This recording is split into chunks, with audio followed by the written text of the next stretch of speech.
Welcome back to Tasteland. I am your co-host, Francis Zierer. And I'm Daisy Alioto. And today we are speaking with Ben Dietz, who is as he describes himself, longtime media/entertainment business guy, now advisor for hire to brands, publishers, and agencies. He is very much a connector, I think as evident in his newsletter, which has 100+ links that he sources from however many people every week. His breakfast clubbing series. I like Ben. Great guy. I also like Ben. Mm-hmm. We should do one of those I like Ike old vintage political campaign posters, but with Ben. Mm-hmm. But now I'm just thinking of Isaac likes. I like Ben Dietz, and I like you. Cool people like cool things. Did you notice that Perfectly Imperfect has like quietly rebranded from cool people like cool things to a taste of somebody else's taste? I'm like, Mm-hmm. But that's been over a while. I frankly. Oh no, I'm not saying that they bit us. Like cop. No. I'm just saying it's interesting the evolution of the favored word to express the same thing. Yes, that's all I'm saying. I haven't. I only I used to read their newsletter. I only consume their Instagram posts now, and even then, I only a couple slides. Well, it's a social magazine, so they don't want you to leave Instagram anyway. That's true. They're going to keep you seated. Just like Ick. Just like Ick. Speaking of Ick, I like Ick. I like Ick. You had your So have we not talked since we did start doing little Nickelodeon videos? You missed your cold call. That's I missed my cold call. I can tell you where I was. I was enjoying a burger at one of my favorite local bars, restaurants. And my phone was on Do Not Disturb, as it often is. I remember noticing that, and I was like, I'll try to disturb. Yeah, totally. I'll attempt a disturbance. It's also my way of testing whether you have me as a breakthrough contact. Oh, no, I have nobody as that. Well, best of luck with that. I'm addicted to my phone, and this is someday somebody's going to call you with Oasis reunion tour tickets, and you're going to be on Do Not Disturb. Sure, it would be fun, but I think that the time is coming and going. Plus, I was never really an Oasis guy. I like Oasis, but I never listened to even a full album of theirs until probably a year ago. I have a confession. What? I actually kind of assume everyone puts on Do Not Disturb as a sign of displeasure because I exclusively use it as a sign of displeasure. I do it because I'm addicted to my phone. And I don't want to have to manage all these individual notifications. I literally only turn it on when somebody has annoyed me. And so, if you're listening to this and you've seen me put on Do Not Disturb and you're wondering if that was you, maybe. But now when I'm talking to somebody and they turn on Do Not Disturb in the middle of the conversation, I was like, oh man, I've displeased them. No, I think Do Not Disturb, eternal Do Not Disturb is, it's active resistance against phone addiction, platform culture. The thin purple line. Jesus Christ. Okay, but yeah, so you had this Dirt Roundup post you sent out yesterday. Yeah. Well, why is it because it's the beginning of the school year? Well, there was like sort of an announcement buried in there. It takes me, well, first of all, it took me a while to come up with how I'm going to frame this because I assume like everyone is so traumatized by their favorite publications going under. I'm like, how do I email people in a way that's not like they're going to think I'm asking them for money or the publication's going under? Basically, I, through the rest of the year, am taking the like bigger long form piece that we've done about like once a week at this point, supplemented by stuff that comes out of the podcast and dirt prompts and special projects, and just rolling all of those longer ones into a single monthly issue. I like sort of inspired by 4 columns. I also thought maybe this will be easier for a potential advertiser to understand. It might be less of a tax on people's attention. So it was me announcing that we're like trying that. If anyone notices like, oh, there's been a cadence shift, or I feel like I'm hearing from Dirt less. People hear from us a lot though. Yeah. And also like we're putting out such a high volume of stuff on Clone, where somebody's really looking for like link aggregation on a daily basis. I kind of want them to just go there. Can I just interrupt you, by the way, briefly? I wanted to check Clone visitor. I just checked right now. Did we cross 100K? No, you're almost there. I'm visitor 99,497. Probably by the time people listen to this tomorrow, it'll be well over. Just sit there and hit refresh. You want me to get you up to what do I win if I hit 100? A sheep. My lifelong loyalty.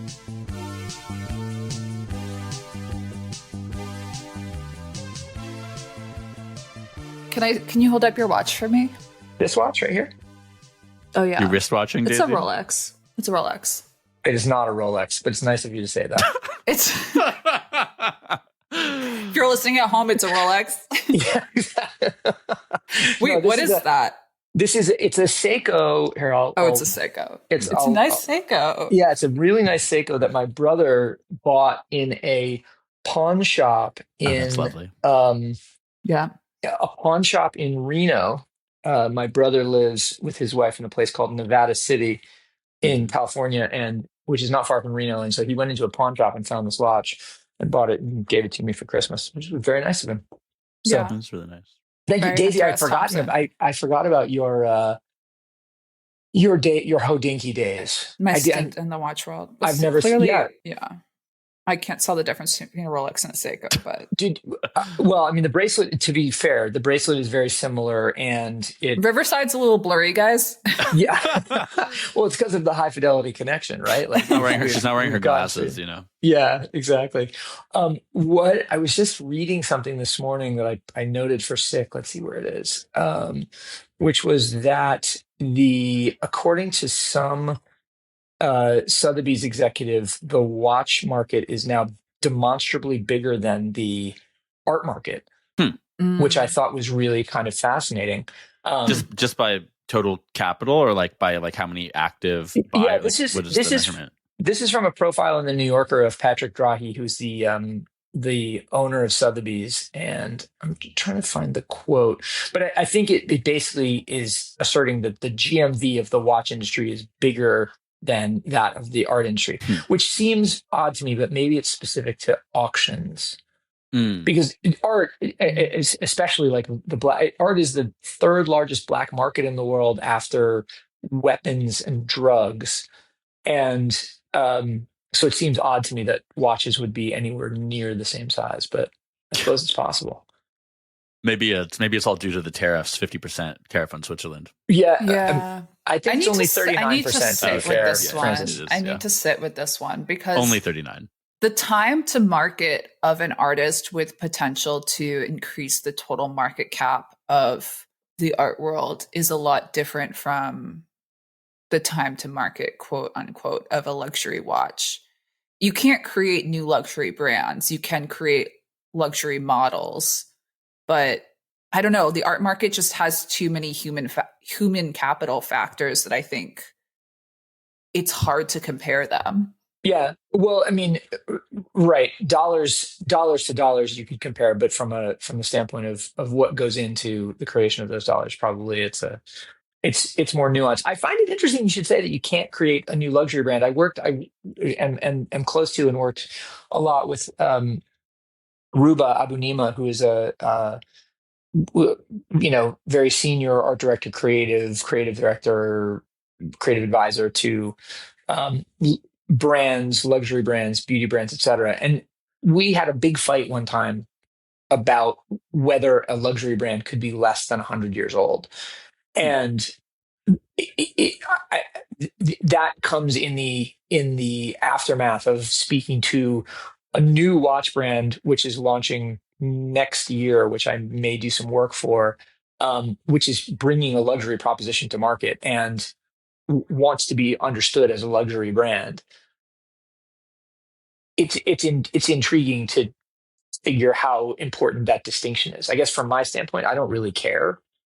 Well, I mean, when you say it like that, it's like if a luxury brand has to be over 100 years old, that's because of who has bought it over those 100 years and like the clout that they've given it by buying it, right? So I guess you could I think you could maybe bring it down to like 10 years or something like that, but there has to be some demonstrated history of who's buying it and how they're using it, right? But well, it doesn't be 100.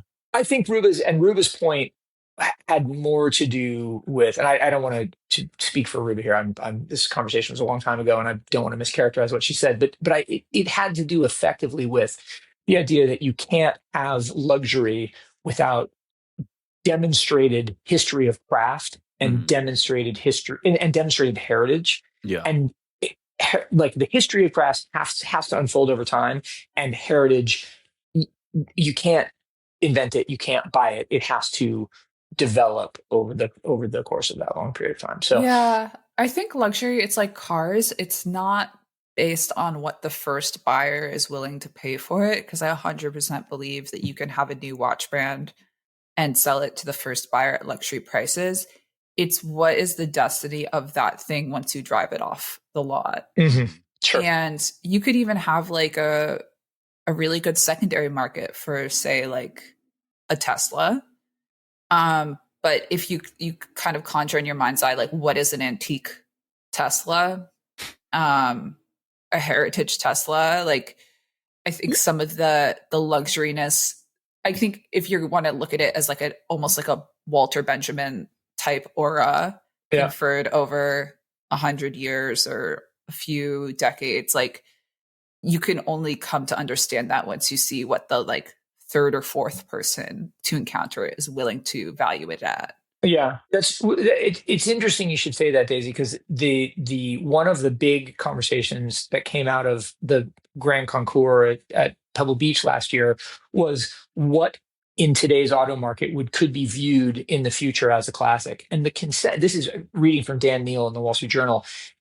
The consensus was the Cybertruck is the only thing in the current market that can be viewed as a future classic, which now, given this is a year ago, this is pre-Trump's reelection, this is pre-Elon's like blow up and meltdown, et cetera, et cetera. But I thought it was really fascinating that this thing that is so, to my mind, like objectively ugly and ridiculous satisfies the qualities that people identify as being future classic, right? It is demonstrably different. It is a change in the way of working. It is a definitive price point. It's a limited distribution. So it has all of these hallmarks. It's also awful, but yeah, it's a classic. So are some other classics. Broke the genre. It's also supposed to be like poorly made, right? Like falling apart. So will it last? Well, I don't think it's supposed to be, but that seems to be its reputation. Well, I hear it is what I should say. It's like a cubist painting.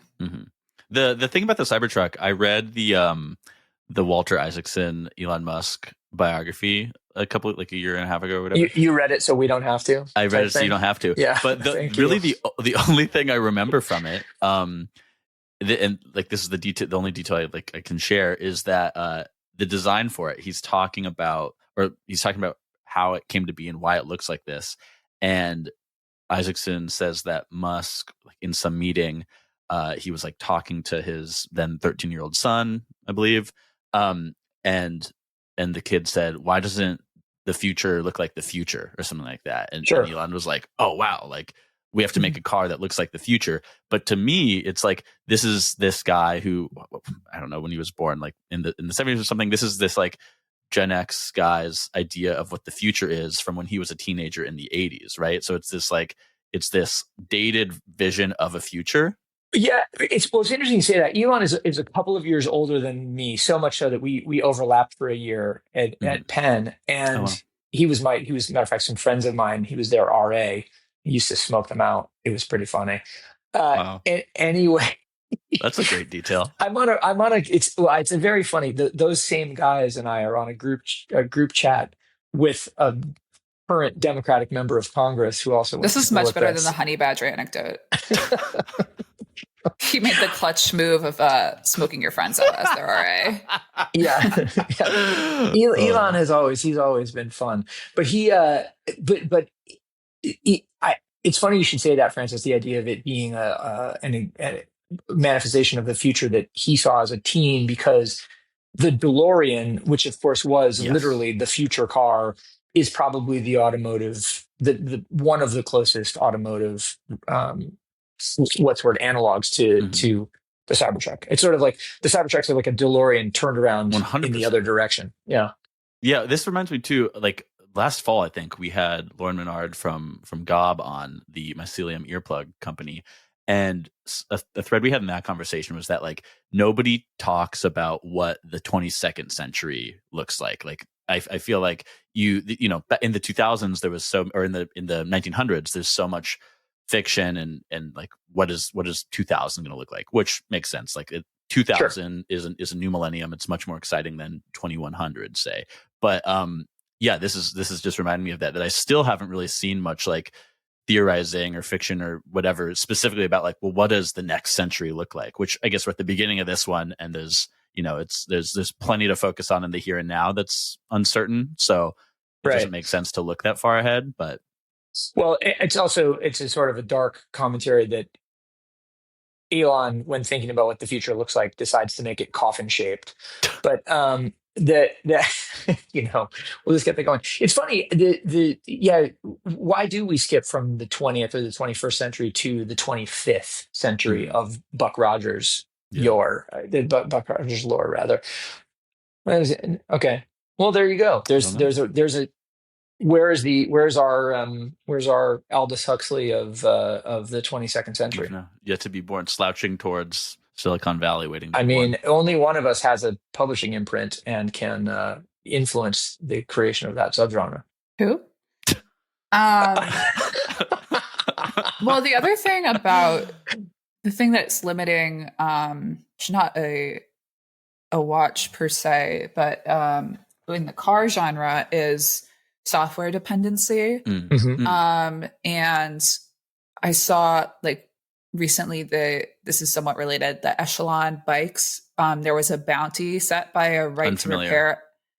They're like a Peloton. Mm-hmm. There was a bounty set by a right to repair advocate to jailbreak the bike because they used to be compatible. Like you could use the bike with other software programs. I see. And somebody jailbroke it, but it's actually illegal for them to kind of to advertise the method because you could be undercutting Echelon's business model. And like with cars, like even the Cybertruck, like whether something has the potential to be a classic and whether it would be drivable by somebody who appreciates that classic in even like a decade now are totally different issues. You don't necessarily run into that with a watch, although I'm sure there's scenarios in which a certain methodology or the ability to make a piece is threatened, but cars as a category are like threatened in a way they haven't been before with the obsolescence of that software dependency. And like, so as you were talking, I was thinking maybe a car of the future has no software dependency at all. Doesn't necessarily mean that it's not high technology, but it would be. It's It's an entirely mechanical creation because that allows it to sidestep obsolescence. Is software itself at odds with the idea of luxury? Well, how long do you have? Because I'm saying it is. I think, in short, without really thinking too much about it, it immediately seems like it is, right?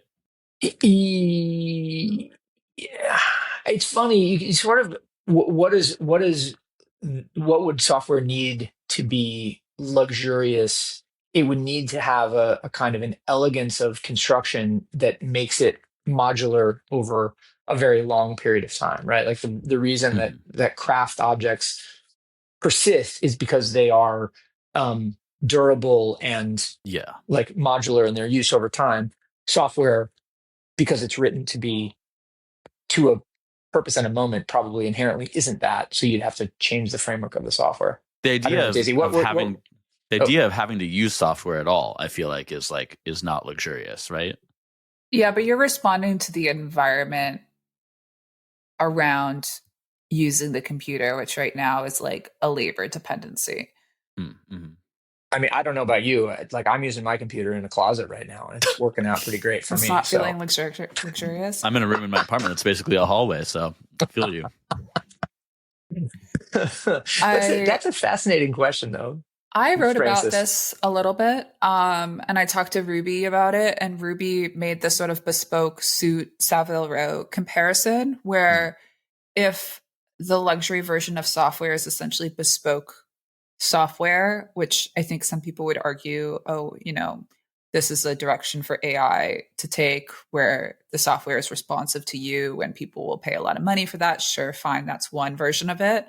But the other version of it is like there's a human tailor. You have a relationship with a programmer. They're basically your suit tailor. Sure. You go to them every year to upgrade your personalized software stack, like that I kind of buy.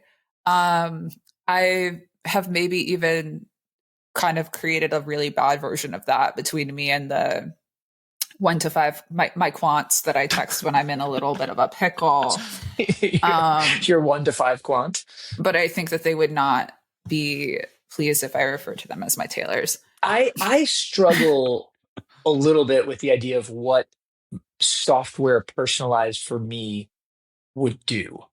Like I have trouble literally conceiving of it. Like what does it do? Well, it would have to know everything that you know, right? This is getting to the clams thesis a little bit. But how? Okay, Yeah. but so it knows everything that I know, and then it does what?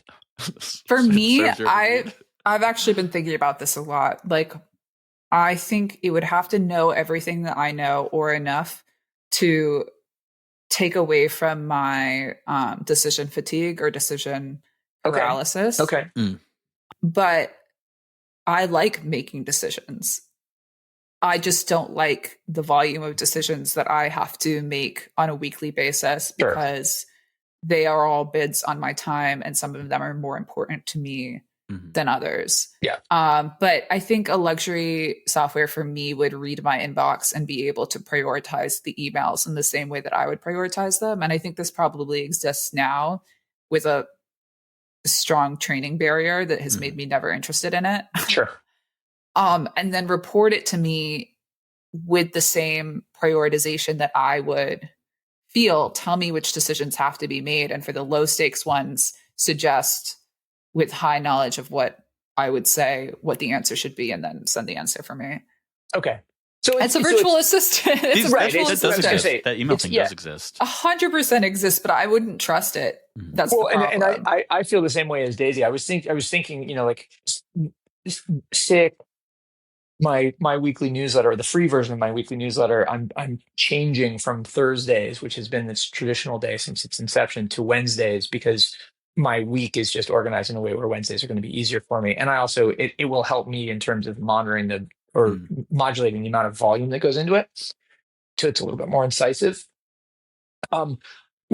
Making that change requires a whole bunch of like dumb busy work, like firing subscribers who have been inactive and adjusting subtext and so on and so forth. I'd like not to have to do any of that stuff, but in order for me to train a system to do it for me would take as much time as it does for me to do it for this one particular use. And it's to Daisy's point, like the training barrier, which is not a term I'm familiar with, but which I like a lot, like that, the training barrier is what's keeping me from doing it. I just don't, the juice isn't worth the squeeze proverbially. Well, it's also, the doing it is part of the point, right?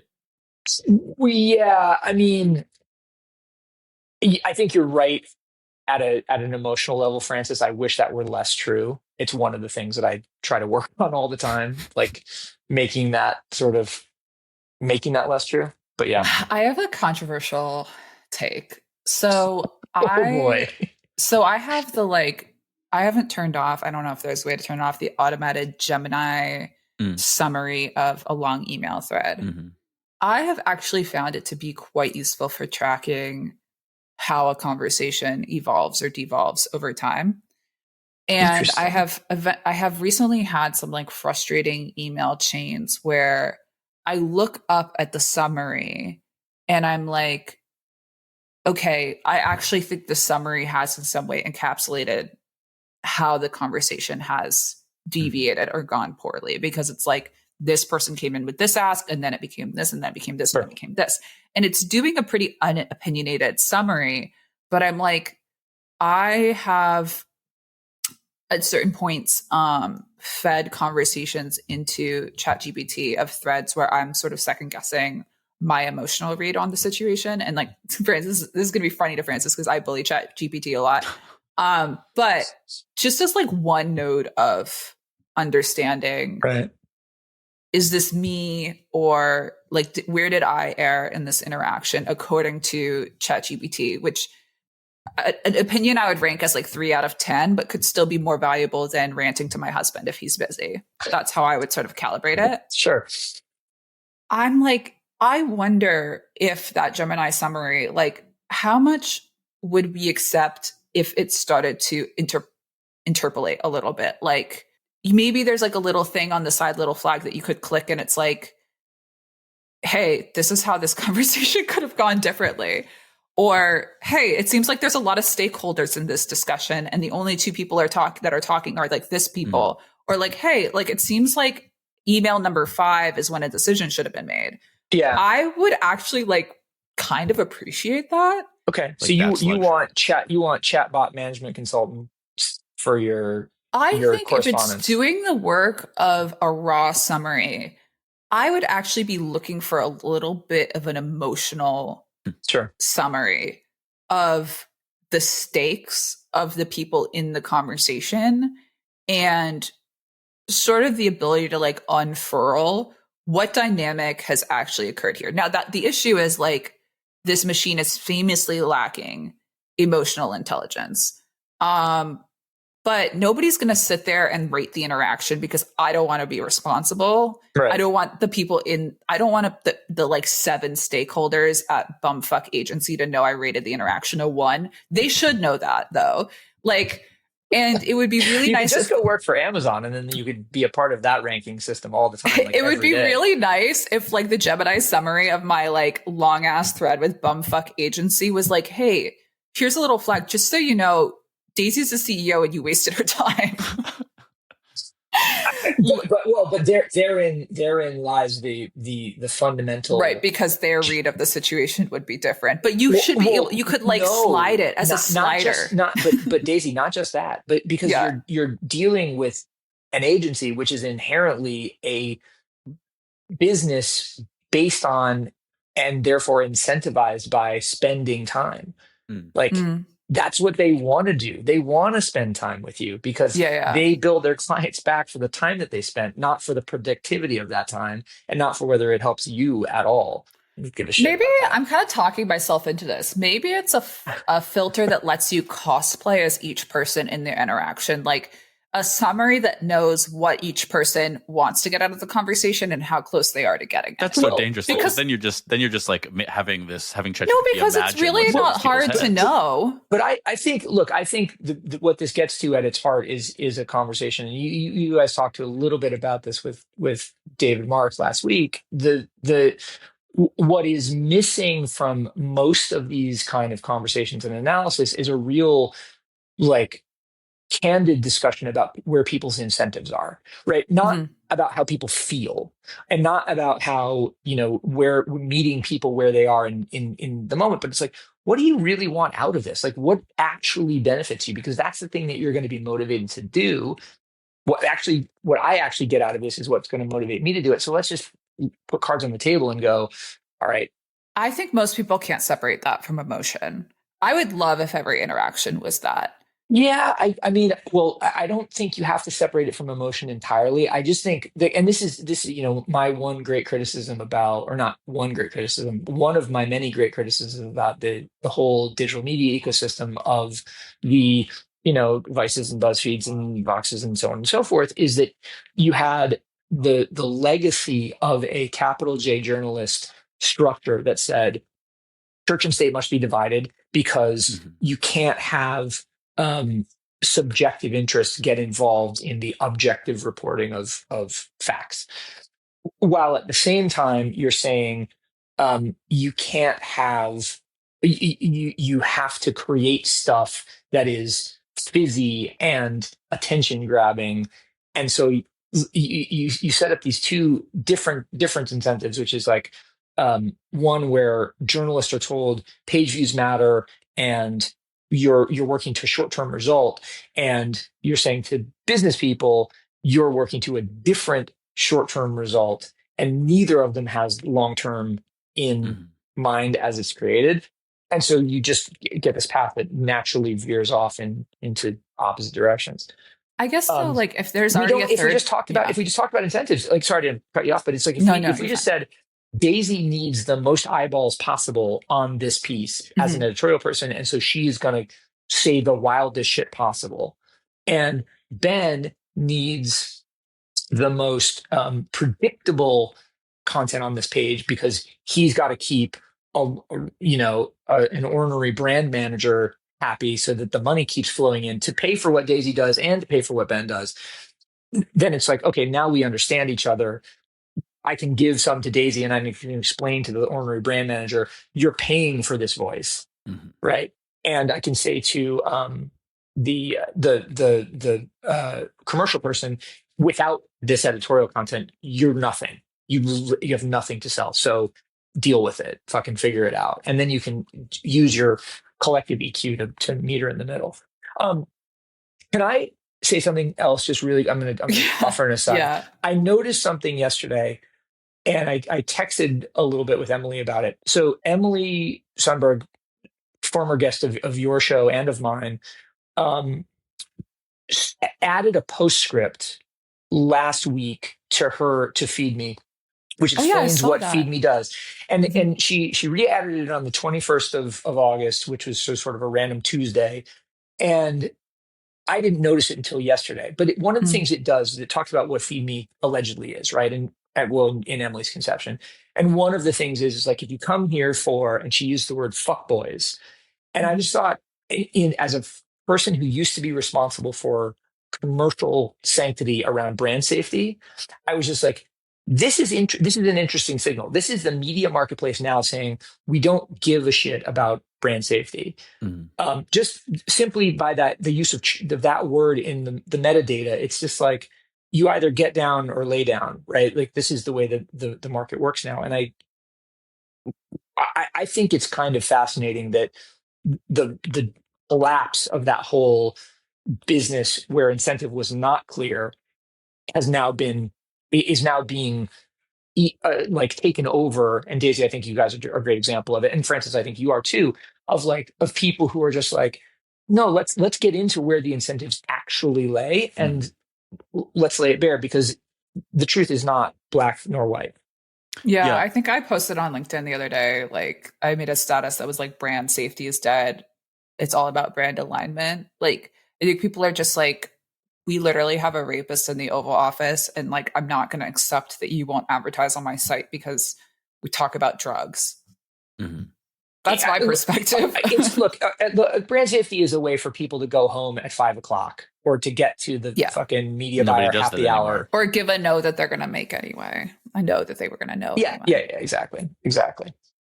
I'm sorry to circle back on this one thing. I just want to put a pin in it. You said circle back. By the way, Keith McNally says we can't say circle back anymore. I'm following that dog. I read the book the other week. It was really Keith McNally should stop joking about pimping out his staff. In case you read Life and Death at Balthazar. So I'm saying like there's already a third party in my inbox, right? Summarizing my interactions. How much harder would it be for it to take a step in like breaking gridlock and saying like, hey, this email chain went dormant 7 days ago. It seems that Daisy is waiting on Sarah to define the deliverable, but it's possible that Sarah is waiting on more information from Daisy. Flag it to both parties. Yep. And that's an opportunity for both parties to say, oh, fill in the blank. Yeah. Break the gridlock. Like if there's already a third party in my inbox, it's like you might as well help the discussion, right? Yeah, and it's interesting, right? Like my Gmail sends me notifications that a thread has not responded to in some period of time. But you're right; it doesn't add any sort of. It doesn't have a thesis. There's no constructive layer to it. Yeah, right. There's no thesis on why. Have you heard of Sunflower? No, clothing brand from Copenhagen. No, but I have considered purchasing from them. I never have. No, I'm talking about it's some new email app. It's in like alpha or beta right now. I don't know. I've waitlisted for it, but I have not received it. But Sunflower, let Francis off the waitlist. He's a very important person. Are you aware of what influence means in the modern media ecosystem? Because you're chill. No, but it's don't tell Unc to chill. You chill. Jesus Christ. But the screenshots I've seen of it, It has it has one of these summaries at the top of it where it's like it's the briefer of like, here's what's in your inbox today. Like this person needs you to respond to them about this person this, and it does a bit of this like to-do list. This is this is all. I might be rocking with screenshots, but it looks interesting. I'm interested to try it. Ben, you mentioned your podcasts. You have 2 podcasts. As a fellow person of in strictly speaking terms. Anyway, sorry, go ahead. Okay. I don't even know what the third one is, but there's Sick Talks. There's Hip Replacement. Sick Talks, I believe, has been on a bit of a hiatus. Returns today as this is released, tomorrow as we record. What are the differences between Sick Talks, Hip Replacement, and third podcast that I seem to have missed? Okay, so the third podcast is Culture Club Show. So which was so Culture Club Show and Sick Talks came out of the same moment and impulse, which was the high pandemic, being stuck, sequestered in at home, and the old excuse to talk. The old excuse to talk. Culture Club Show came out of a specific condition, which was Clubhouse, which we will get into in a second. Sick Talks came out of a specific condition, which was Instagram Live. And what Sick Talks does is it brings to bear the pattern recognition from my weekly newsletter with a guest, where I basically share the links in advance and I say, here's what's going to go into the newsletter. What jumps out at you? And it's a way for me to understand other people's pattern recognition, as well as to just dig a little bit into like who they are and what their lives are. So it's more like a one-to-one interview show, or kind of a profile of sorts with the people. Culture Club Show was a discussion between Ruba, who I mentioned earlier, Jeff Carvalho, who's one of the founders of High Sobriety, and Gian DeLeon, who is now the men's editorial director or the men's fashion director at Nordstrom, but was at that time a writer or an editor at High Snob too. And that was more broadly speaking about the sort of general culture developments that we missed. So we talked a lot about art. We talked a lot about music. We talked a lot about niche subcultures like animation and skateboarding and whatever. And we did that in a public sphere. We really liked the discussion. And when Clubhouse sort of dissipated, we then said, well, let's turn it into a podcast. Jeff and I do that occasionally. It's been on a little bit of a break as well. And what has taken my attention recently is called Hip Replacement, which was a joke based on the idea that I've had both of my hips replaced because I'm old. And in my convalescence, I was thinking, wow, this is the universe really telling me that I'm unk. I'm washed. How do I stay current? As a Gen Xer with Gen Z kids, it would be interesting to put a Gen Y person in the middle. And the person with the most sort of capital M millennial sensibility that I know is Kyle Raymond Fitzpatrick, who does the Trend Report, which is an excellent newsletter, but also is like, it's, and I say this in the most loving way, it's very arch and from a very particularly millennial point of view. And I think Kyle would cop to that. So it's supposed to be a discussion between generations each week, where we look at the same developments and kind of go, all right, here's a Gen X take, here's a Gen Y take, here's a Gen Z take, and hopefully get to something useful.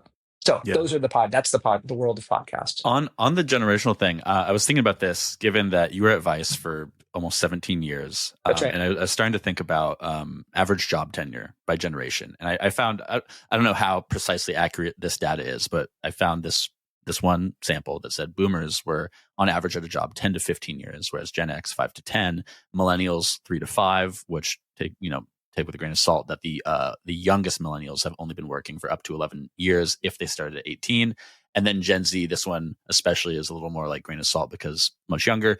Gen Z 1 to 3 year average tenure. But I've seen that in my peer group for sure. Like I can think of I'll be 31 next week. I only know of one of my friends who's been at a place for very long. I think she was at a place for 7 years right after college, stayed for a long time. And that's by far the longest tenure of any of my young millennial friends. Right. I don't know. Will anyone ever work at one place for nearly 17 years again is kind of what I was thinking here. I think so. because I think that there are tremendous benefits in that kind of tenure. The thing that has to happen in order for that to be the case, though, is you have to create a condition, or the place has to create a condition where there is value in tenure, right? And I don't mean in a sort of a university standpoint, from a university way of thinking about it, but you there has to be ability to advance. There has to be range of responsibility and ability and room to progress and grow as a professional.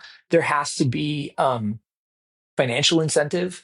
There has to be a level of cultural currency in a world where we are all obsessed with how relevant we are to the moment. Like it has to do a thing that is relevant, and there has to be a there has to be a social safety net is probably not the right way to put it, but there has to be a little bit of a safety net involved. As a way of explaining this a little bit, I went to part of my job at Vice was going around and doing road shows for how Vice's capability could fit in and serve the capabilities or the needs of many different marketing organizations. I got in some pretty weird rooms as a function of that, but one of the weirdest was Johnson & Johnson. We went to I went to a big meeting of their staff in New Jersey and did a presentation about how Vice, which was at the time was launching what became Tonic, the wellness vertical, how it could fit into J&J's, three-pronged approach, which was medicine, which was like, let's call it medical care, and which was medical equipment. This is reminding me of the opener of Nostalgia, selling Johnson and Johnson. I'm not familiar, Daisy. Very different. I mean, I think there's a leaning into the drugs aspect that Johnson and Johnson probably wasn't looking for from Vice, but would have been on brand. Hold on, I'm looking it up. This is Kendrick and somebody else. It's Pusha T featuring Kendrick Lamar. 20 plus years of selling Johnson and Johnson. Started out as a baby-faced monster. It's about selling drugs. It's a song about selling drugs. But Johnson and Johnson is in the first line. There's a Pusha T song about selling drugs? You're kidding me. My new bit, which is maybe not very good, is, do you remember the iconic tweet, Chuck E. Cheese is short for Charles E. Cheese, which as far as I know is true. Charles Entertainment Cheese. Right. Charles Entertainment Cheese. I've been saying Pusha T is short for Pusha T Cheese. Which is maybe not as funny, but I find it very funny. It's funny. It doesn't make any fucking sense, but it's funny. Exactly. Yeah. Okay, wait. Yeah. I want to get back to, so you're at Johnson & Johnson Roadshow. So we're at Johnson & Johnson, and one of the things is I do my little song and dance from stage, and then we do breakouts. And in breakouts, all of the people are, they get around the table and they introduce each other or introduce themselves. And there's like, hey, I'm Bob from the field office in Haddonfield, and I have been at the company for 25 years. And then, hi, I'm Marcia, and I'm in from Petaluma, California, and I'm been at the company for 17 years. And I just, we went around the table, and I was just like, I can't believe you guys have been here for this long. And they're like, yeah, the most junior person at that table had been with the company for about 17 years. It was really insane. And I was sort of like, what keeps you here? And it was just like, the company takes care of us. Mm-hmm. Companies need to take care of people in a way that they don't presently, and it's a function of how society doesn't take care of people either. Like if we got into a place where we had just simple nationalized healthcare or one payer healthcare, it would send such a signal to the marketplace that like you need to take care of people, that it would reframe those employees. Right now, it's get to your result and fuck everybody else, essentially. Mm-hmm. The topical Vogue succession, I think, kind of dovetails well with this, thinking about only loyalty is still rewarded if you look at what's happened recently at Condé Nast Titles, who has ascended at Vanity Fair, who is ascending at Vogue. They're people who've been there for a long time, but it's sort of like that diagram of the plane with the bullet holes. There's only room for one or two people to be rewarded for their loyalty. So if you know it's not going to be you, a truly ambitious person does not stay, they leave. Yeah, and that's very true. like I've known Sam Hines since college. I think he's been at GQ. He's been at GQ this whole time, basically, and I have had a lot of other jobs, including my own company. But I very strongly believe he will be editor of GQ someday. Sure. But if it's him, then it's not. It couldn't be somebody else who stayed there as long. Mm-hmm. And the not Sam, like for the majority of people, unless there's a very clear succession line for them, I would say if I see somebody who's my age and they've been at a company for 7 to 10 years, I assume that they are not ambitious. Really? As opposed to assuming that they're not very well incentivized or that they're not, I have never met a well-incentivized millennial. or that they're not having a shitload of fun. And maybe that's a generational. Well, I think for a lot of my friends, like I'm at a point now where a few of my friends are at larger institutions, companies that could be, called institutions. But a lot of my friends are still, whether they're in a restaurant or they're in a startup, which these are not stable, types of companies. Usually, a restaurant certainly not. A startup usually, like, you're trying to blast off burning all this fuel. If you don't, the company won't exist. So I think a lot of people I know are just in these jobs where like longevity is like not really a safe bet for any of it, right? Well, I mean, I don't think you should whether people should bet on longevity and whether people will experience longevity are two different questions. Like I don't. Yes. You shouldn't. Of course, you shouldn't bet on longevity. That's because that's a recipe for complacency. But what you should do is try to create the conditions where longevity is possible, both as an employee and as an employer. That should always be the goal. Yeah. Yeah. Mm-hmm. Most people move up by changing jobs.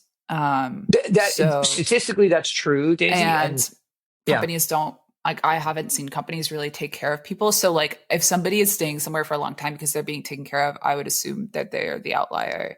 Most of the time, like my interpretation, if I just saw that on LinkedIn, is this person doesn't have the confidence to leave.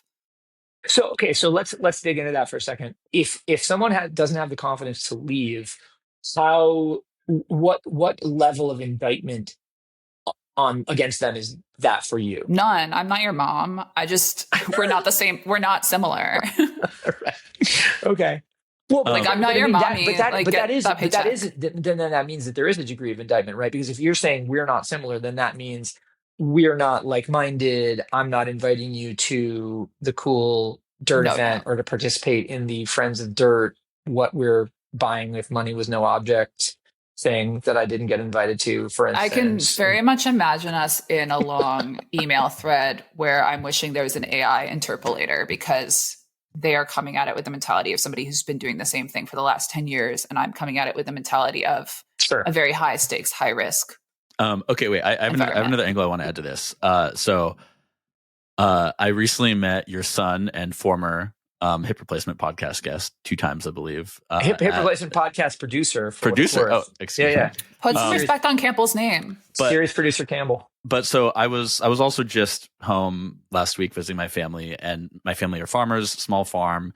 I grew up on the farm, so there's so many people who kind of came through there over the years, and I'll see them now and then. And I saw some people there who are in their early 40s. I hadn't seen them since they're about 10 years older than me. I hadn't seen them since they were in their late 20s, and I was a teenager. Sure. And they were saying like, "Wow, it's so great to see you. You're doing good." Like now that we have kids, they have like a 10-year-old or so. Like it's so interesting to see how your parents treated you and like the way they did or didn't push you in any given direction. So I know that like this is probably something you think a lot about, of like how to whether or not how to shape your kids as they go into the workforce. And I think that's very relevant in what we're talking about longevity and like how to set yourself up for success.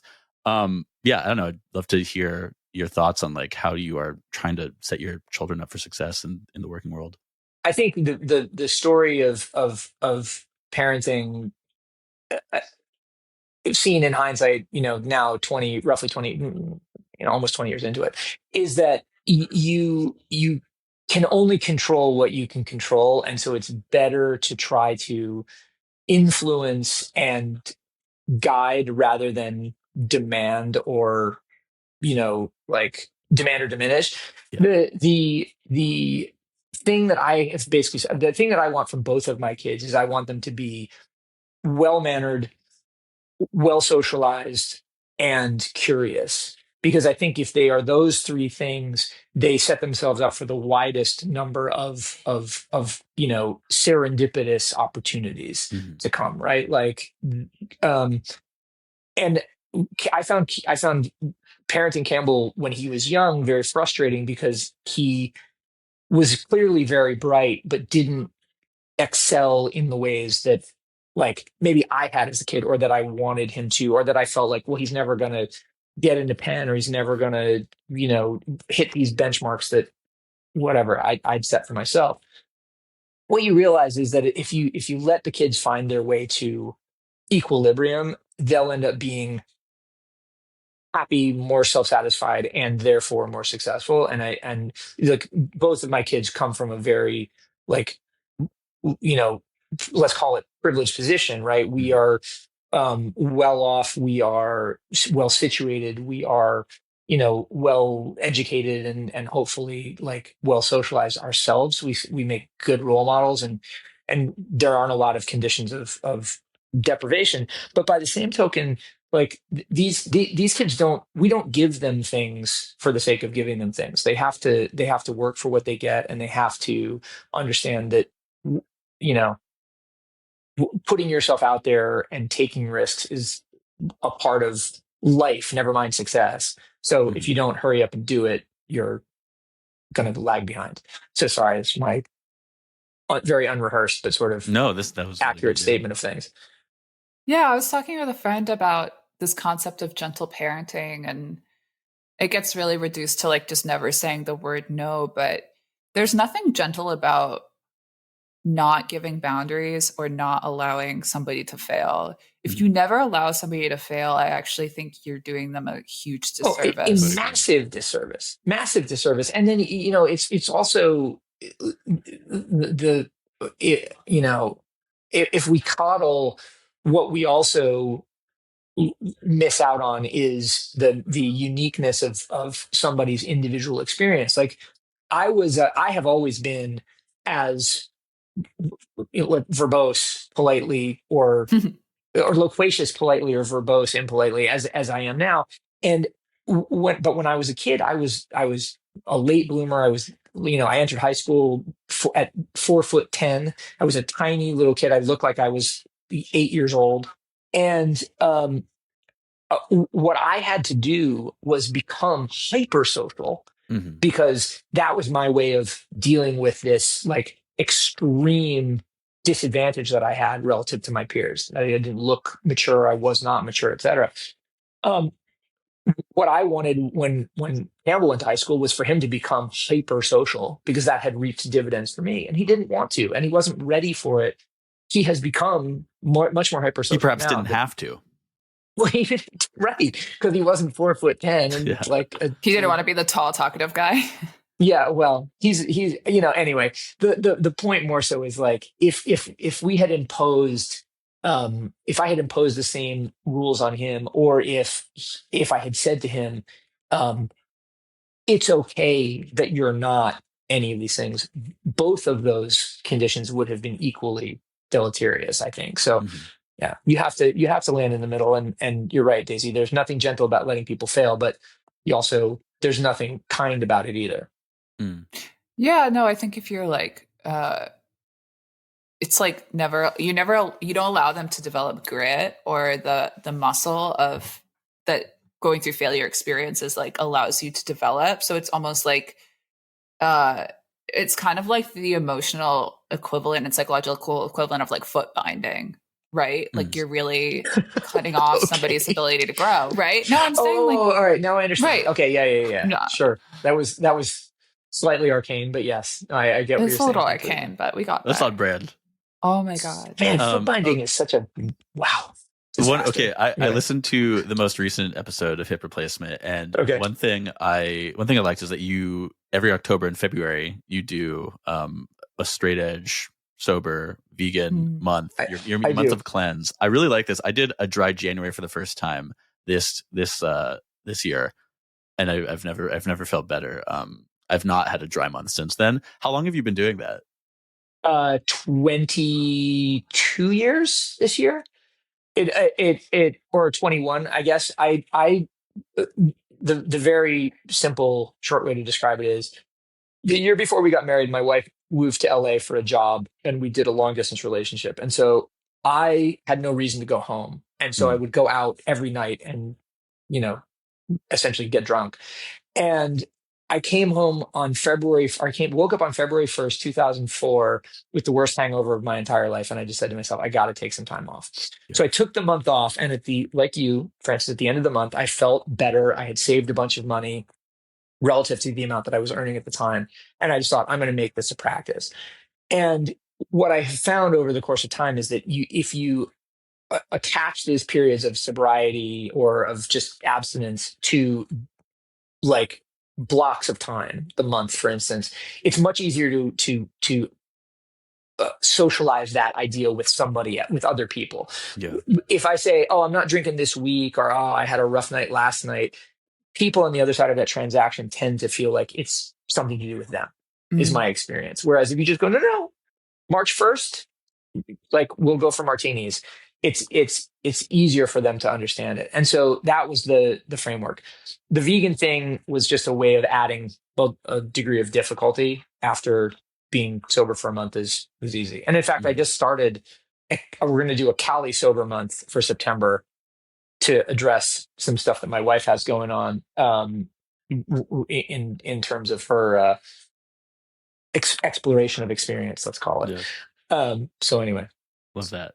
Okay, one other thing I've always wanted to ask you. You put like 100+ links in the weekly free version of your newsletter. How many of these? Yeah. How many of these do you? Yeah, you're lowering it to about 80, right, in the new edition. No, we're going 50, and we're going 50. Okay. Well, nonetheless, this question still applies. How many of these do you read in full? I skim all of them. Because wait, also let me say quickly for the listener who might not know, who might not be subscribed, though I'm sure any listener of Tasteland is a Sick Talk subscriber.